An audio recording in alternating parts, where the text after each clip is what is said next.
반갑습니다. 반갑습니다. 우리 오사단은 열쇠 부대죠?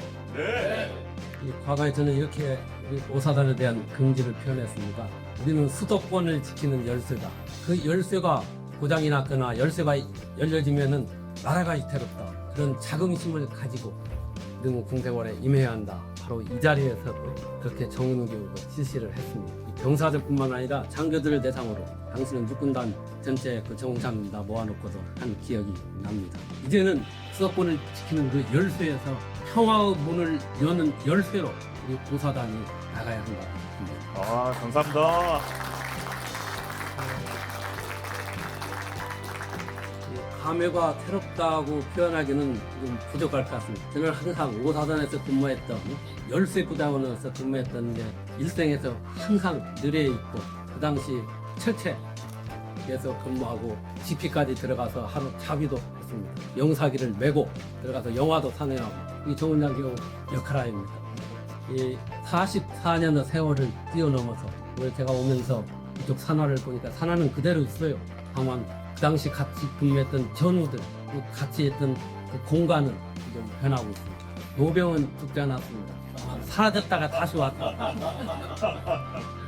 이 전투의 승패를 가르는 것은 무기나 병력도 중요하지만 가장 큰 역할은 뭡니까? 바로 정신전력입니다. 강한 군대는 무기가 아니라 신념에 의해서 만들어집니다.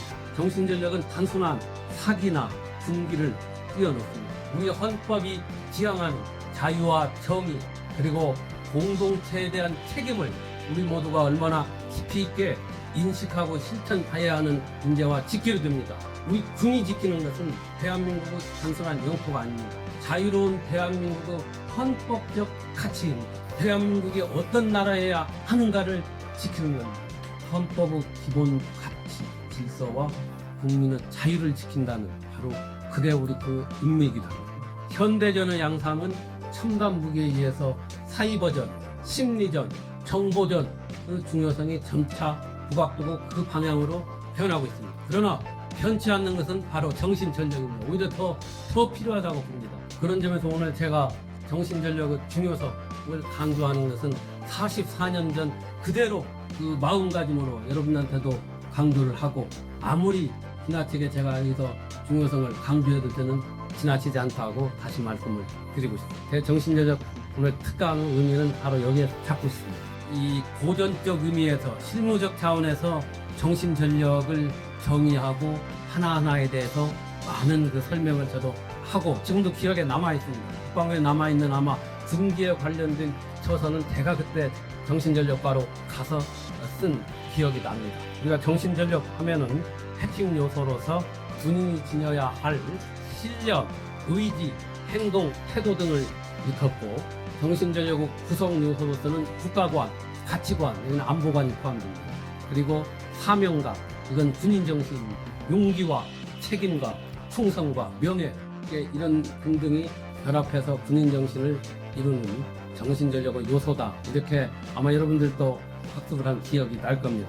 한마디로 말씀드리면은 군인이 국가와 국민을 위해서 끝까지 싸우게 할 수 있는 그러한 내면적인 힘을 정신전력이라고 이렇게 정의하고 지금도 뭐 그 정의가 타당하고 또 필요합니다. 그러나 오늘은 이러한 그 어떤 실무적 차원의 정신전력이 아니라 헌법적 가치에 기반한 군 정신전력에 대해서 말씀을 드리고자 합니다. 12.3 불법 개헌 이후 군의 정신적 지주가 무엇이고 어떤 방향으로 어떻게 형성을 해야 할 것인지가 상당히 혼란을 일으킨 것도 사실입니다. 이 점도 제가 말씀을 드리겠습니다. 대한민국 국군의 정신전력은 단순한 개인의 의지력을 넘어서 국가의 근간인 헌법 질서를 지킨다는 그러한 어떤 사명 의식에서 비롯되어야 한다는 것을 강조하면서 오늘은 구조적으로 들어가겠습니다. 오늘 강의의 핵심으로서 제가 말씀을 드리겠습니다. 우리 대한민국 국군은 단순한 무력 집단이 아닙니다. 헌법기관입니다. 군은 국가의 안전보장과 국토방위의 신성한 의무를 수행하는 헌법기관입니다. 그리고 그 조직과 편성이 법률로 정하도록 헌법의 명문으로 규정되어 있습니다. 헌법 제5조 2항 대한민국 국군은 국가의 안전보장과 국토방위 신성한 의무를 수행함을 그 사명으로 한다. 이렇게 되어 있습니다. 신성한 의무를 수행한다. 이 신성이라는 표현 자주 안 씁니다. 우리 헌법에도 법관의 의무나 국회의원의 의무를 규정하고 있습니다만 신성이라는 표현 안 씁니다. 오로지 우리 군에 대해서만은 헌법이 신성한 거룩하고 고귀하다. 그만큼 그 위치를 헌법이 특정 지어줍니다. 따라서 정신 전력은 헌법적 가치를 지키려는 천투 의지라고 부릅니다. 정신 전력은 때문에 헌법으로부터 나옵니다. 헌법은 군의 존재 이유이자 존재 근거이고 군은 헌법을 지키는 최후 보루입니다. 우리 헌법의 구조가 그렇게 되어 있습니다. 누구도 군을 정략적으로 파리사욕을 위해서 활용하거나 군을 병행할 수 없는 겁니다. 헌법의 테두리 내에서만 가능한 겁니다. 그러면 제가 지금 계속 헌법적 가치, 헌법의 정신에 대해서 강조를 했습니다. 여기서 헌법의 가치가 무엇인지, 헌법적 정신이 무엇인지 용 헌법 용어를 사용해서 말씀을 드리겠습니다. 여러분 아마 다 그 정도는 어느 정도 다 알고 계시리라고 봅니다만 머리에 한번 집어넣고 헌법적 가치라는 것은 헌법의 기본 이념 내지 기본 정신을 일컫습니다. 그러면 헌법의 기본 이념이나 정신이 무엇이냐?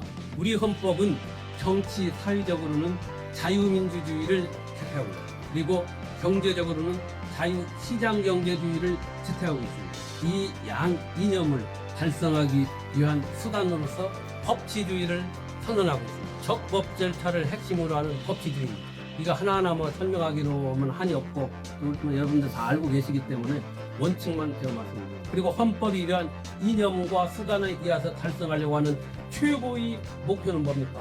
바로 우리 국민 개개인의 인간으로서의 존엄과 가치를 보장하는 겁니다. 행복 추구권을 확보해주기 위해서 우리 헌법은 그러한 이념과 수단을 채택해서 국가기관을 만들고 있습니다. 기본적 인권의 보장이야말로 우리 헌법이 추구하는 최고의 가치 질서다. 그 중에서도 헌법 제10조입니다. 헌법 제10조는 이렇게 되어 있습니다. 모든 국민은 인간으로서의 존엄과 가치를 가지고 행복을 추구할 권리를 줍니다. 국가는 개인이 가지는 불가침의 기본적 인권을 확인하고 이를 보장할 의무를 진다. 이게 헌법 10조입니다. 헌법재판소 정원에도 이게 다 표시가 돼요. 저는 이 조항이야말로 우리 헌법의 최선의 조항이다. 이렇게 생각합니다. 어떤 국가기관도 이러한 기본적 인권의 보장과 행복 추구권 앞에 설 수가 없습니다. 어떤 국가기관도 자기 목적적인 존재가 될 수 없는 것입니다. 그리고 우리 헌법이 채택하고 있는 이런 제도, 자유민주주의, 시장경제 원리, 법치주의, 기본적 인권의 보장은 보편적으로 민주국가의 헌법에서 채택하고 있는 보편적 원리입니다. 그리고 지금까지 인류가 찾아낸 가장 최선의 제도입니다. 이보다 나은 제도 다 실패했어요. 사회주의 체제 실패했습니다. 그렇기 때문에 우리는 이걸 지키기 위해서 헌법을 만들었고 헌법에 의해서 우리 군이 이걸 지키기 위해서 여러분들 지금 이 자리에서 바로 활동하고 있습니다. 우리 헌법은 평화 통일을 추구하되 그 통일은 자유민주적 기본 질서, 즉 자유민주주의와 시장경제를 바탕으로 추진하고 집행해야 한다. 이렇게 되어 있습니다. 그 점에 있어서도 이 헌법의 기본 이념, 기본 가치가 명확히 나타나고 있습니다. 이러한 것을 좀 기본 지식을 바탕으로 이제 좀 더 깊이 들어가 봅니다. 이 군에 대한 명령의 정당성의 한계 문제입니다. 결론부터 말씀드립니다. 군에 대한 명령은 그 명령의 주체가 누구인지를 불문하고 헌법의 테두리 내에서만 정당성을 가질 수 있다. 복종할 수 있다. 이 말씀드립니다. 좀 더 설명을 하죠. 대통령의 군 통수권이 헌법에 규정이 되어 있습니다. 헌법 제74조 2항에 규정이 되어 있습니다. 대통령의 군 통수권도 헌법과 법률의 테두리 내에서만 가능하다고 못 받고 있습니다. 헌법의 범위를 벗어난 국군 통수권은 위헌입니다. 탄핵사유가 헌법의 범위를 벗어난 군 통수권을 행사했기 때문에 윤석열 전 대통령은 지금 내란 혐의로 재판을 받고 있습니다. 이 헌법과 법률에 근거한 정당한 주의권에 대한 자발적 복종이야말로 우리 군을 움직이는 생명입니다. 지금 많은 우리 군 지휘관들 군은 명령에 살고 명령에 죽는다 하고 그랬어요. 옳은 얘기고 또 필요합니다. 그런데 왜 우리는 명령에 따랐는데 지금 내란죄로 처벌받고 불명예스러운 고통을 당해야 하느냐 이렇게 항변하는 사람도 있습니다. 그리고 우리 국민들도 그런 얘기를 해요. 왜 그것이 잘못되었는지, 왜 군에 대한 헌법 개혁이 필요한지를 지금 제가 말씀을 드립니다. 우리 헌법 77조를 보면 말이죠. 계엄 선포권은 대통령의 권한입니다. 그러나 대통령이 계엄을 선포하기 위해서는 헌법에 이렇게 되어 있습니다. 전시, 사변 또는 이에 준하는 국가 비상사태가 있어야 한다. 그 상황 하에서 병력으로서 군대를 동원해서 군사상의 필요에 응하거나 공공의 안녕 질서를 유지할 긴박한 필요가 있을 때에 하나여 대통령은 계엄을 선포합니다. 자, 한번 우리 표고해봅시다. 2024년 12월 4일 대통령이 비상계엄을 선포했습니다. 그러나 그날 우리는 누구도 아무 불편 없이 평온한 일상을 다 보내고 있었어요. 우리 대한민국 정부가. 저도 그날 어느 단체에 가서 책 인생을 사로잡다라는 제목으로 특강을 하고 저녁에 집에 들어와서 평온한 상태에서 자려고 했습니다. 그 정도로 누구든 다 평온한 일상을 보냈는데 이것이 과연 국가 비상사태가 되고 또 병력으로서 공공 안녕 질서를 유지할 만한 그런 급박한 상황이 아니라는 것은 삼척동다고 잘 알고 있습니다. 그건 비상계엄 선포의 요건이 안 되는 거예요. 설사 대통령 비상계엄이 국방장관을 통해서 지시가 들어왔다 하더라도 참모총장이나 각국 사령관, 수전 사령관 등등은 거절할 수 없어요. 그냥 헌법에 이렇게 안 됐다. 그냥 헌법을 모르고 오로지 명령만 따른다. 그래서 제가 전제를 했잖아요. 군에 대한 명령은 그 명령 주체가 누구인가를 불문하고 헌법의 테두리 내에서, 헌법의 범위 내에서만 정당하다.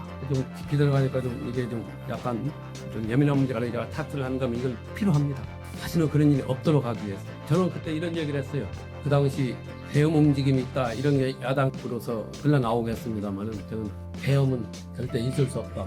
계엄이 선포된다면 국민은 그런 상황에서 선포된다면 국민은 저항권을 행사할 수 있고 중일 국민의 편에 설 것이다. 확신했습니다. 사실 그랬어요. 최고위 지휘관들은 그게 어쩔 수 없이 따졌다 하더라도 우리 일선 장군들 따르지 않았을 것이고 소극적으로 임했어요. 사실 헌법에 대해서 숙지를 하고 있었다면 거절해야 하고 또 거절할 의무가 있습니다. 바로 내란으로 이해됩니다. 이런 얘기를 합니다. 비상계엄은 잘못됐지만 내란은 아니다. 지금도 이렇게 주장을 하고 있어요. 또 그게 먹혀 들어가는 경우도 있어요. 이건 전혀 그렇지 않습니다. 괴변이거나 국민을 호도하는 겁니다. 왜냐? 내란 주요 구성 요건을 보면은 형법에 나옵니다. 군행법에는 군사 반란으로 나옵니다. 헌법과 법률에 의해서 설치된 국가기관의 권능 행사를 불가능하게 하거나 헌법과 법률 해석을 소멸시키는 거라고 그랬어요. 비상계엄 보고문 보세요. 국회에 병력을 동원했어요. 국회에 대해서는 손 대지 말라고 그랬어요. 헌법에. 또 국가기관에 대해서 마찬가지입니다. 중앙선관위에 군 파견했습니다. 군 보냈습니다. 권능 행사를 불가능하게 했어요. 이건 바로 내란 투여 구성 요건에 해당이 됩니다. 그래서 비상계엄 자체가 바로 내란 투여 구성 요건이 되는 거예요. 그런데 비상계엄은 잘못됐는데 내란은 아니다는 것은 이건 완전히 논리 모순이고 국민을 호도하는 거예요. 지금 여러분이 펴놓고 보세요. 형법대로 펴놓고. 그리고 내란은 2시간짜리 내란이 어디 있느냐 뭐 이런 또 주장도 금방 국회의 해제 결의로 비상계엄이 해제되지 않느냐 이런 주장을 합니다. 그러니까 내란죄라는 것은 좀 법률용어로 하자면 계속범입니다. 한 시간을 했던 30분을 했던 계속 되는 거예요. 상태가 아니에요. 상태범이 아니에요. 그리고 내란죄는 예비 음모 행위만 하더라도 처벌하도록 되어 있어요. 3년 이상은 유기징역에 처하도록 굉장히 형이 높아요. 근데 내란을 2시간 만에 끝나면 내란이 어디 있느냐 이것도 전혀 설득력이 없는 얘기예요. 법전들도 법정에서 그럴듯하게 얘기를 하고 있어요. 전혀 법리에 맞지 않고 그야말로 정치적인 하나의 수사에 불과하다 이런 얘기를 하고 있습니다. 그래서 군에 대한 헌법 교육이 필요합니다. 특히 고위직책을 맡고 있는 우리 군 간부 있어요. 더 필요합니다. 마찬가지로 우리 병사들도 더 필요하고 병사들 불법적인 헌법에 분명히 어긋나는 이러한 그 행위에 대해서는 명령 거절해야 합니다. 이 군 내부에서의 상관의 명령도 바로 헌법과 법률이 정한 정당한 지휘권의 행사의 범위 내에서 가능합니다. 그걸 벗어난 지휘권의 행사는 그 자체가 위법입니다. 경우에 따라서는 군 형법에 의의를 듭니다.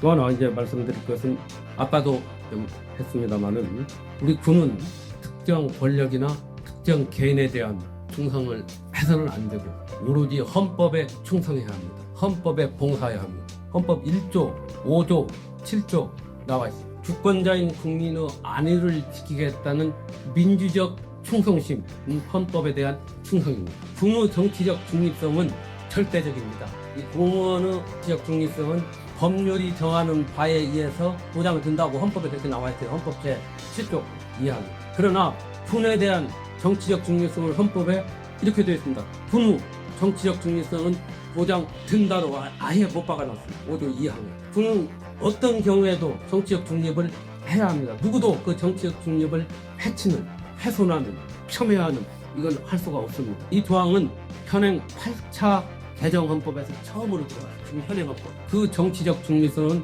보장된다고 들어가 있습니다. 그런데 공교롭게도 그 헌법에 처음 들어갔던 그 대통령이 법률가인데도 불구하고 그걸 무시하고 헌법을 파괴하는 이런 비상계엄을 선포했다는 것 자체가 참으로 저는 아이러니하다 이런 생각이 듭니다. 우리 군은 과거에 정치적으로 많이 이용당했습니다. 그때마다 군이 동원됐습니다. 군이 동원되면 새로운 질서가 성립이 되고 그 질서가 다시 지속될 것으로 이렇게 생각하고 협조를 했습니다. 그때는 군은 이러한 헌법적 가치에 대한 이게 제대로 안 됐다고도 볼 수 없는 넘어갔습니다. 그러나 우리는 사법부에 의해서 성공한 쿠데타도 처벌할 수 있다는 전제를 남겼습니다. 때문에 우리 군은 헌법의 최후 보루이자 헌법은 우리 군의 존재 근거가 된다. 이 말씀 드리고 싶습니다. 제가 왜 군에 대한 정치적 중립성을 강조하느냐. 저는 우리 군이 모든 면에서 정말로 능력과 또는 헌법에 대한 충성도, 미국 군이 헌법에 대한 충성을 제일 먼저 보고 있지 않습니까? 그리고 이 정신전력뿐만 아니라 모든 것을 평가해가지고 군에 대한 저는 인사의 공정성도 대단히 중요하다고 봅니다. 과거의 어떤 인맥 이런 걸 떠나서도 하나하나 저는 잡혀 들이다 보고 그렇게 될 수 있도록 목표를 내려고 합니다. 특히 우리 군은 그 모태가 되고 독립군, 광복군으로 이어지는 그걸로 봐야 한다고.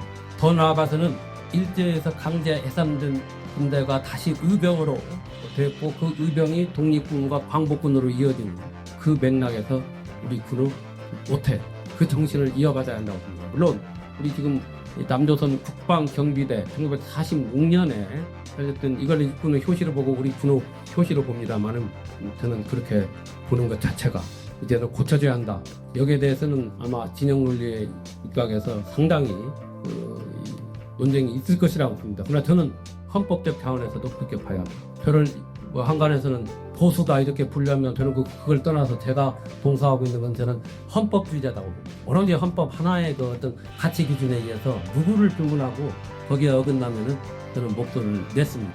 우리 군도 연호를 거슬러 올라가요. 그리고 우리 군은 6.25 전쟁을 통해서 지켜낸 헌법적 가치의 수호자라는 자부심을 또 가져야 합니다. 왜 우리가 6.25 전쟁을 통해서 지켜내려고 했던 게 바로 헌법적 가치였습니다. 자유민주주의, 시장경제, 법치주의를 지키기 위해서 우리는 그 많은 피를 흘렸습니다. 여러분 선배들이 우리 좋은교육의 역사적 기초가 바로 여기에 저는 있다고 봅니다.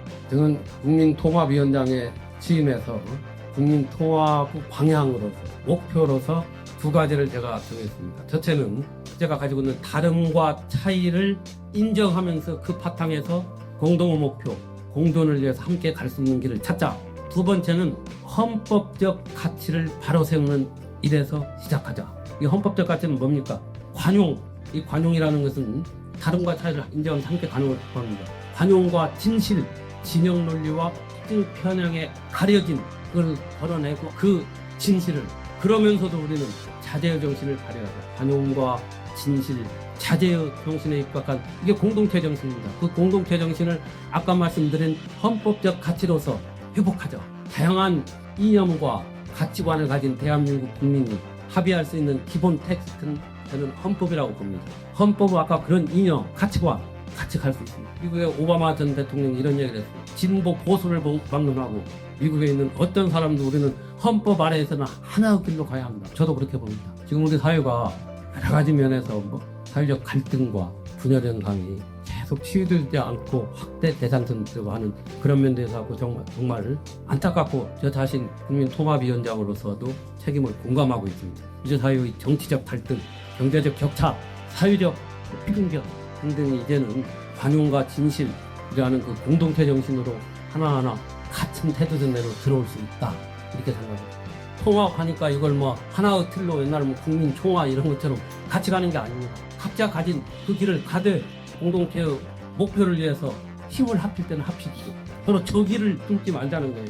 전혀 알지도 못하고 인연도 없는 사람들이 정치 성향이 다르다고 서로 적대시하는 그런 상황까지 가서는 안 됩니다. 이거 어떻게 살아도 풀어야 합니다. 저는 그걸 풀기 위해서 어떤 경우에 어느 쪽에서 비판을 받고 어느 쪽에서 어떻게 되더라도 지기에 연연하지 않고 조금이라도 도움이 되면 하겠다는 그런 각오로 임하고 있어요. 때로는 쓴소리 많이 합니다. 그 쓴소리가 아니라 당연한 우리 사회 통념에 입각한 소리인데도 그걸 쓴소리로 받아들이는 우리 사회가 좀 이상하다 이럴 정도로. 그래서 국민 통합을 하는. 그래서 오늘 말씀드린 그 군에 대한 그 헌법 교육의 필요성도 바로 그러한 통합 차원의 일환이다. 국민 통합뿐만 아니라 군과 민이 서로 같이 갈 수 있고 의견을 교환할 수 있고.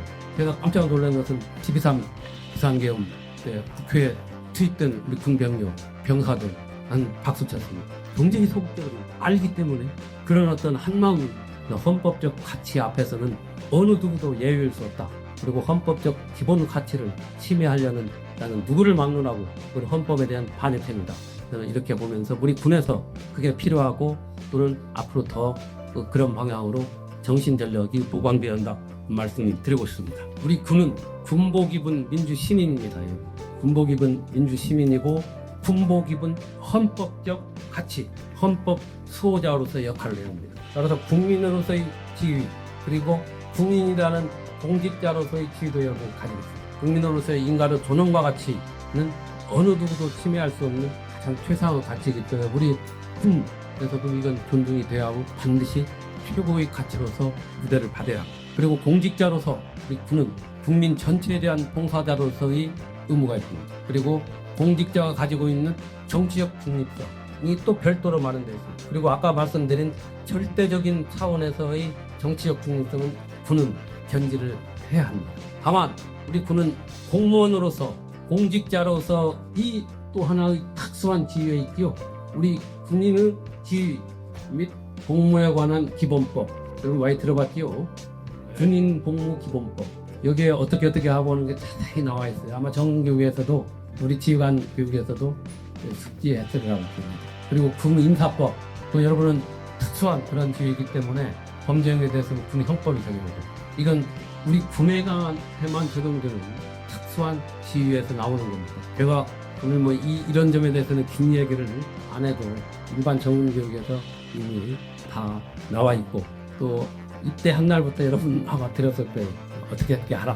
법치는 하나의 약속입니다. 그리고 중기관은 그러한 법치를 실현하는 하나의 장이 되고 또는 경험이 되고 그렇습니다. 특히 이제 우리 그 직업군인으로서가 아니라 의무 복무 연한을 채우고 있는 우리 병사들한테도 말씀드리겠습니다. 군복무기간은 경력의 단절이 아닙니다. 헌법 정신과 가치를 수호하는 가장 명예로운 기간임을 여러분들 숙지해서 주시기 바랍니다. 지역과 연령과 계급과 가치관을 초월해가지고 맺어진 여러분의 전후의 인간관계는 이건 직업군인도 마찬가지입니다. 사회에 나가서도 큰 힘이 됩니다. 그리고 어려움에 처했을 때 군에서 힘든 시간을 견뎌냈다는 그 자신감이 정말 도움이 됩니다. 군복무기간을 마치 버리는 기간이다. 절대 아닙니다. 채우는 기간이자 내실을 든든히 하는 정말 소중한 기간입니다. 여러분 하루하루 빨리 그전에 그런 말이 있었대. 거꾸로 메달을 나와도 국방부 시계는 간다고 그랬어요. 그렇게 보내지 마십시오.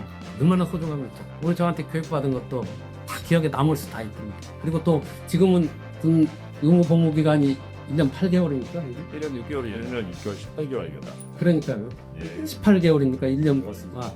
절반. 그전에는 3년 보통 이제 뭐 대학에서 교련 받고 들어가면은 뭐 6개월도 면제받는데 저는 장교로 근무했기 때문에 만 3년 3개월을 근무했습니다. 3개월 훈련 받고 정훈장교로 임관해가지고 3년을 근무했어요. 지금 사실 18개월이면은 참으로 이런 건 돈 주고 산다 이렇게 생각하시고 그리고 또 거기에 상응하는 이제 그 배우도 해줘야 합니다. 84년 전 제가 5사단 정훈장교로서 저는 교관을 했는데 한 여러 가지 저도 바로 궁이라는 계급장을 달고 정장교로 뛰어들었지만은 바로 훈련받고 이제 들어온 신병이나 다름이 없었어요. 군에 대해서 오히려 적응하기가 더 어려웠잖아요. 차라리 대학 졸업하고 바로 왔다면 모르는데 20대 후반에 비록 장교지만은 들어왔기 때문에 하나하나 배웁니다. 그 당시는 참 힘들었어요. 제가 쓴 책에도 그 군에서의 힘든 상황을 묘사를 해놨습니다만은 아까도 우리 사단장님하고 잠깐 얘기하면서 내가 비쳤던 게 지금도 가장 기억에 남는 게 당시 철책부대에서 근무하면서 철책 승찰도 정장도 돌았습니다. 그리고 또 GP에 들어가서 하룻밤 묵고 거기서 나오고 그랬어요. 영사기를 가지고 가서 영화 상영하고 영신교육하고 영화 상영하고 거기 GP에 있는 우리 부대원들은 뭐 낙이 없으니까 영화 상영하고 하룻밤 자고 나오고 그랬어요. 지금도 그 영화 제목이 분명히 떠올라요. 패튼 대전차분다. 이게 아주 이게 명화입니다. 명화. 지금 봐도 아주 패튼 대전차분다. 그리고 우리 방화로서 미워도 다시 한번 뭐 이 영화 그때 막 한참 유행했어요. 이런 영화가 지금도 기억이 납니다. 그런데 또 안타까운 것은 그 당시는 영상이가 막 수동으로 돼가지고 아주 조잡했어요. 가끔 상영하다가 부시다가 뭐 나가면 중단되고 한참 상영해서 손잡고 이제 보려고 하는데 GP에서도 이게 그냥 촉이 나가버렸으니까 그날은 완전히 못하고 어디 가다 공부할 수도 없잖아요. 밤에 그런 때가 있었습니다. 오늘 제가 여기 와서 이 전방사랑에서도 헌법에 대해서 헌법적 가치관에 대해서도 어느 누구도 어느 기관도 헌법의 가치 헌법 경신을 왜곡해서 해석을 믿는다. 그건 바로 범죄율에 이어진다. 솔직히 얘기를 했습니다. 하잖아요. 그 당시는 그렇지 못했어요. 제가 이 오사단 정장교로 와가지고 당시는 육군다 장교들 정장뿐만 아니라 뭐 장교들 상대로 정교육을 실시했어요. 그때가 50초입니다. 1982년입니다.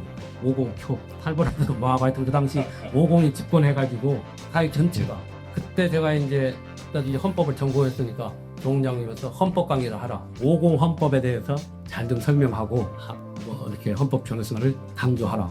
좋습니다 하고 강의를 했다. 보면 이제 장교들 대상으로 하니까 좀 고급 이제 언어도 써가면서 이렇게 했습니다만 그때 제가 말 실수를 한 게 하나 있었어요. 50 헌법이 기본권 보장 면에서는 다 좋은데 대통령 간선제 조항만 빼면 다 좋다고 그랬어요. 당시 그 50 헌법은 대통령 간선제를 실시했습니다. 그때부터 이제 대통령 우리 손을 못 뽑았어요. 그때 하공하고 유신헌법은 모르겠습니다. 그때 대통령 간선제는 그때는 통일주체 국민의 대의원이라는 게 있어서 거기서 대통령을 뽑았어요. 50 헌법은 대통령 선거인단이다 해가지고 각 뭐 면 동마다 하나씩 해가지고 몇천 명 모여서 뽑았어요. 이건 헌법상 국민 주권주의나 또는 민주주의 권리상 용납이 안 되는 조항이다. 이렇게 했어요. 저는 뭐 무심코 그랬어요. 대통령 간선제 조항만 빼면 뭐 이 헌법도 괜찮다. 이게 이제 들어가서 아마 저 뒤에 누구 보안대 뭐 있었던 날 끝나고 나니까 뭐 바로 불려갔어요. 이것도 헌법 비방했다. 옛날 같으면 박정희 시절 그 유신 때 같으면 그 긴급조치 메터 사항입니다. 헌법 비방만으로도 그때는 징역 뭐 몇 년, 5년, 7년 그랬거든요. 이게 싫어합니다.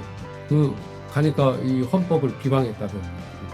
뭐가 그렇고 나는 그 헌법 학도로서 얘기한 건데 그게 그렇게 들렸다면은 뭐 미안하게 됐다고. 미안하게 든 걸로 끝나는 게 아니다. 이미 다 보고 들어가고 보안대 그때 승사분이거든. 뭐 어떻게 합니까? 기다려야 한다고. 그때부터 내가 이제 서울을 이제 경장이 저는 여기서 서울에 갔다 나오지 않습니까? 이제 토요일에 갔다. 그때 뭐 했고 어디 만나는 걸 다 써내라고요. 이거 뭐 보통 그게 불편하게 하대. 언니가 한 번은 큰 소리 치면서 말이죠. 악을 써고 뭐 했던 뭐 그들은 없어지더라고요. 그 정도로 이게 그 당시에는 헌법에 대한 것도 찬양 임전대로 가야 한다. 이런 저 에피소드도 있어요. 정원장교 에피소드 나왔고 지금 여기서 말씀드린 내용 참 어떻게 보면 근데 여러분들도 헌법에 대한 토론이 필요합니다. 독일도 가보니까 이 헌법에 대한 일반 토론 시간이 있어요. 또 자꾸 일반 민주 시민으로서 또 헌법 수호자로서의 자부심을 갖도록 해야 할 필요가 있다.